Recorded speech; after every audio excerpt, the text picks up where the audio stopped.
Right. Hi, I'm Thorpy, and this is Dan Coggins, formerly of Love Tone and Dinosaural. Yeah, and now working with ThorpyFx, which we're really pleased about. Me too. Yeah. There we go.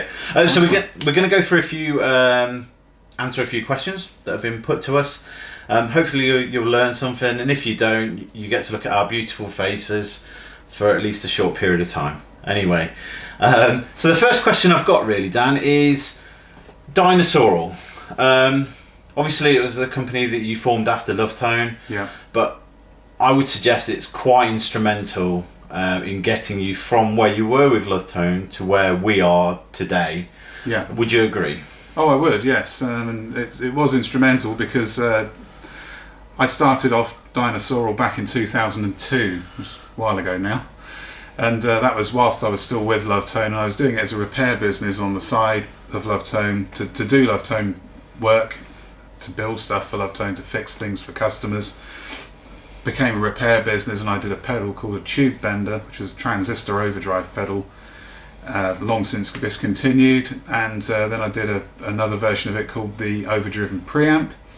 And then I did a compressor, which is the one. In fact, you bought the overdriven preamp and the compressor. Yeah, that's I right. seem to remember. And I've got the tube bender since. And you bought that since, yeah. So you've got all three products that I made. I built my tube bender though. I think that's a good claim to That's fame. right. Yeah, I was too lazy to finish it, so I gave Adrian a kit of parts to make it from, and he did it very quickly and very neatly, I might add. So that was where we met, really. I think because you live locally to me, and we met up in Uffington, Wiltshire. Which is beautiful. If anyone's in the area, go to Uffington. It's a stunning place. Yeah, we had the Uffington White Horse in view, and I said that is on an album cover by a really great band from Swindon called XTC. And it so happens that Dave Gregory had bought those Dinosaural pedals as well, so that was a really great buzz for me, for him to buy those. And Dan Steinhardt.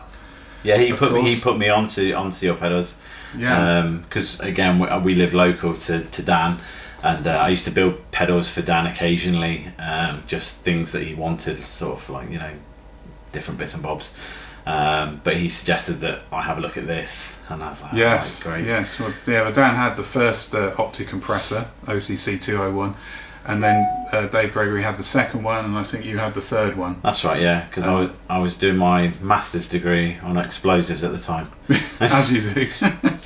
Yeah, and me and Georgia came to see you, and I think we've talked rubbish about pedals ever since, really, haven't we? That's right, and you were asking me for some advice at the time, or I was giving you some advice, probably against your will, I don't know, but over lunch, and the upshot of it was that I told you basically, this is roughly what I did, don't do it like that, and you'd probably be quite successful.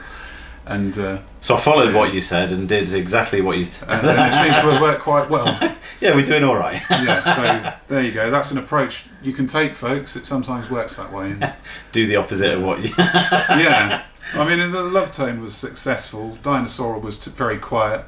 And I think from a business point of view, you've got a better grip on things than we ever did. I know, I've got a good... Georgia's very good at keeping the administration under close check. So, but I think you're a bit hard on yourself because, it's not very many pedal builders who can say that they've got their pedals on Ed O'Brien's board. So, no, I guess not. And a lot of people bought them back in the 90s and noughties, and they found their way onto records, and I didn't hear those for years because I stopped listening to contemporary music. We won't go into why, but I just like listening to older music anyway. But I discovered sounds on these records when I finally started listening to them. My daughter brought home OK Computer, and I heard it, and I thought, that sounds like and it turns out they were the Love Tone pedals. Which shouldn't have been a surprise because I knew they bought them, but I just wasn't into the fact that anyone was using them. I was too busy making them, It's kind of like a secret Christmas present after the fact, isn't it? You're like, it's Easter. I found this Christmas present. Amazing. Yeah, it was a bit like that. Yeah, and it was really gratifying to know that they got used on it. And another one that springs to mind is "Hand It Over" by Dinosaur Jr. A track called "Alone." Jay Mascis does a wonderful solo on there using a meatball. And, awesome. But anyway, so that's what happens over time. You find these things out you don't necessarily know about at the time. Yeah, and of course we've taken on, the OTC 201 is now the Fat General, so That's it's right. got modifications to it. So essentially the core sounds the same, but it's still out there, it's still in the wild. It's known as the Fat General now. So the thing lives on. Yeah, I'm really glad that it's being made and that you're making it, and people can still get them, because I stopped making them a long time ago. So yeah, cool. Right, what are the hallmarks of your designs in your view? The things that make them distinctive, and what makes them unique, and what are you most proud of in those designs? Okay, so I think I'll probably better grab one actually. Okay. That's probably a good idea. I think by now most people know our pedals for the way that they look, so it's no surprise that I've got a military background, and essentially what we try to do with the design is sort of impart some of that.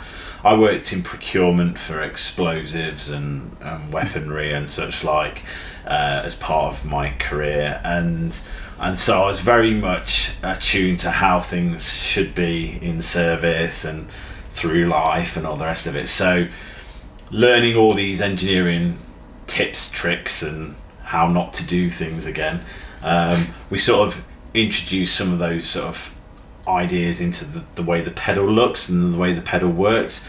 And so usually it's, in my past it was, if it can be broken, it will be broken. That's how things go, because you give it to soldiers, they have a hard life, and they're under stress, so they're going to break it. So I adopted the same sort of policy with this. So we put all the knobs away so that you can't tread on the knobs, so the settings stay the same, you can't kick them off. I fixed so many pedals where the pot's been kicked off, I was just like, that needs to stop. It's the same with the polarity protection inside. Yeah, good idea to have that. Not many people, well, I suppose pedals do have polarity protection, but that one's a really well engineered version of it. Yeah, it shuts down straight away. I think that I'm quite pleased with that, because a perfect example is we had a customer tell me that the pedal was broken, and actually it turned out that the power supply was shorting, but because this shut down, because there was a short in his power supply, this pedal was protected. Yes. His other pedals received potentially not an ideal polarity, whereas this one was protected, and it turns out this was the sort of the canary in the mine. Yeah, sometimes that can work in your favour sometimes. So, but yeah, this one just doesn't draw any current at all when it's got the wrong polarity, so no damage is done. The power supply doesn't get damaged, the pedal doesn't get damaged, it just doesn't work. Yeah. And then you flip the polarity and you're back in business. So that's good. That's cool. And then obviously we went for the stainless steel look. We've gone for I'm quite a heavy guy, so I didn't want to tread on these pedals and break them, so they're made quite robustly. Very much inspired by the Love Tone stuff, so we've got the slope in front, the switches pointing up towards the foot, and it just makes things a little bit easier when you're gigging. Top mounted jacks.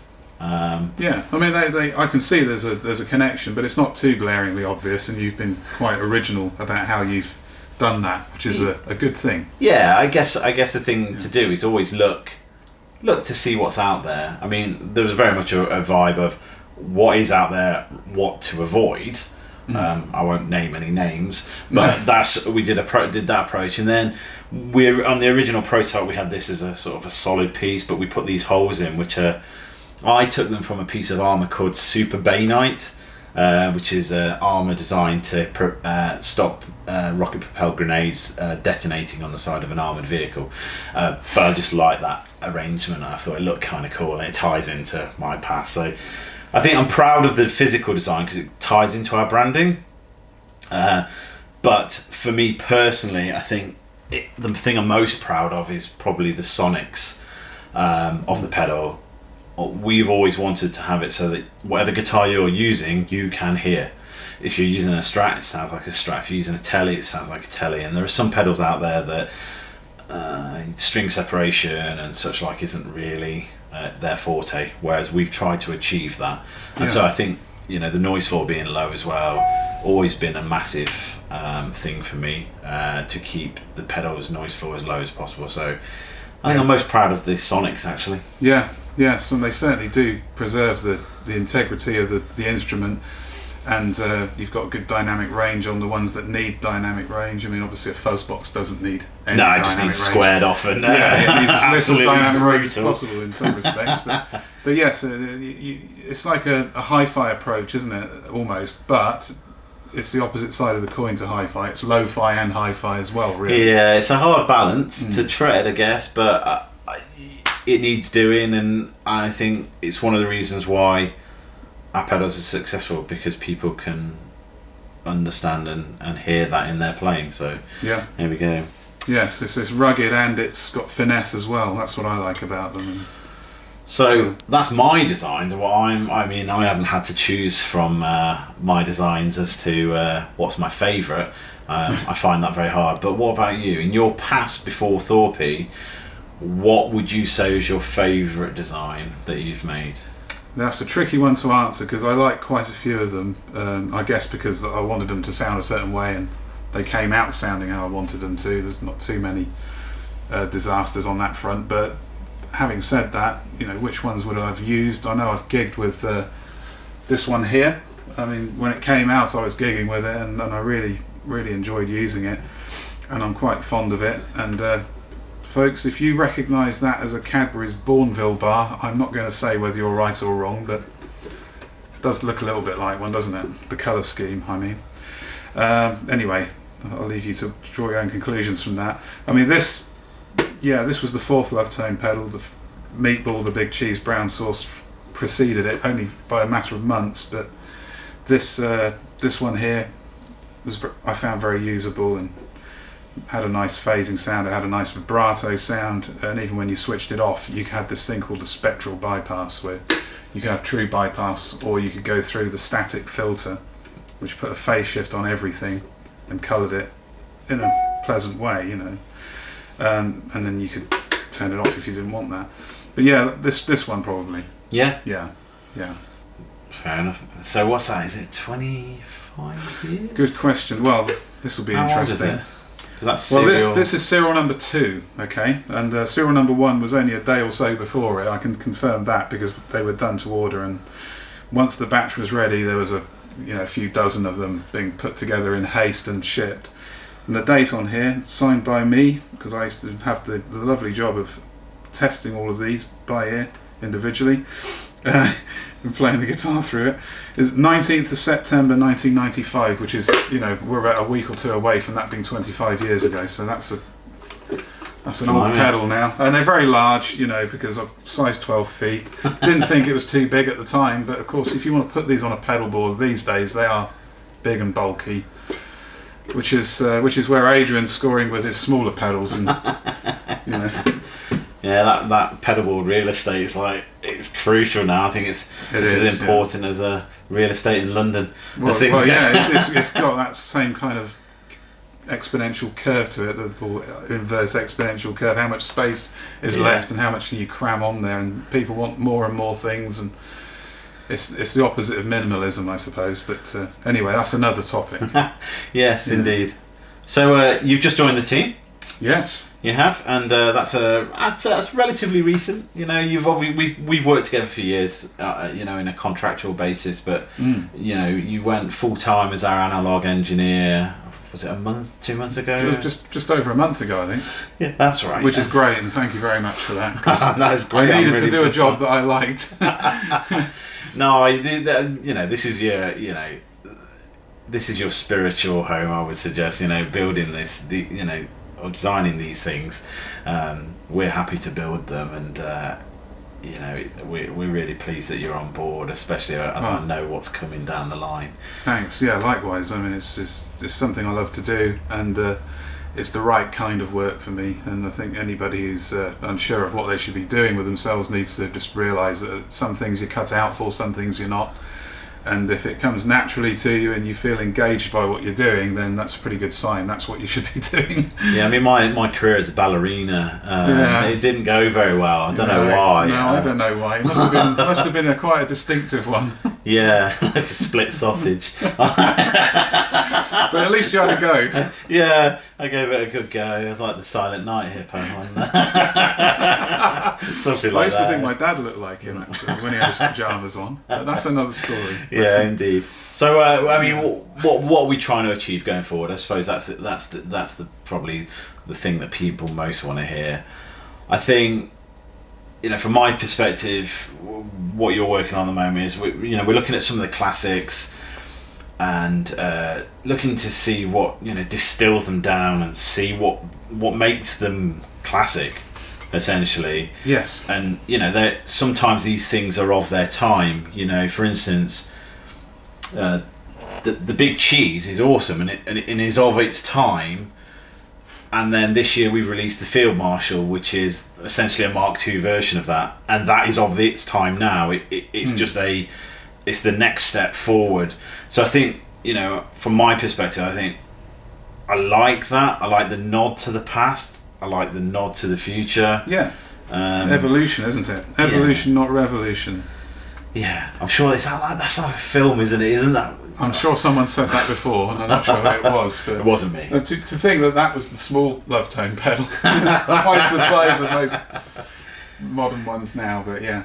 But yeah, I mean, have you got any things that you want to achieve, with regards to designs and such? Well, sure, yeah. I mean, I've got a lot of ideas up here, of what's left of what's up here, and I've got lots of papers of things I've scribbled out over the last 25 years, so I've got loads of ideas that haven't been realised, or variations on themes and whatever. But for instance, just today when I was driving over to see you, I won't go into any detail, folks, because this is all off the record, but I did have some ideas, pretty good ones I thought. They might not be good ones tomorrow, but today they seem like good ideas, and when I get home I'll scribble them down. And yeah, I think we've got another good pedal in the offing, another great pedal in the offing because of that. Just because the penny dropped, So I do all my thinking I can't really do my thinking while driving because I'm hanging on for dear life. But I do all my thinking in the shower, which is probably a bit too much information, really. But well, the bathroom is one of those places, isn't it? Because you can't do anything but I'm just there washing my hair. Obviously, loads of hair. Washing his beard. That must take a that's while. it. Just massaging my beard, and there I am. And so most of my epiphanies, they come out at that time. So. Yeah, they come out when you're not necessarily expecting them to, but if you can have stuff just percolating in your head and eventually it'll come out, you'll just think of something. Oh, why didn't it? Might be something that's so obvious it seems like it is a rubbish idea, but it could be a really good lucid idea. But my experience is, for me, the way my brain works in its unusual way, I write stuff down, and as soon as I have an idea I write it down. I just bung it in a box, and I have this box full of crap and paperwork, and I just go through it once in a while. Oh, let's use that, so keep tabs on it, I suppose, is the idea. Yeah, absolutely. And that's what I've done. I've always done that. Not particularly well organised, but I am an ideas man, and I do keep that stuff. We're talking future reference, so we've got lots to work with. I mean, I think that one of the number one questions that we get actually is, are we going to be getting into time-based effects and what do you call it, reverberation? Reverberation. I think the long and short of it is, we are, but we took a long time to do the depogging. We took a long time to do the camouflage, and I think the results sort of bear. They were worth the wait. Hopefully, I think so. So yeah, we are working on them.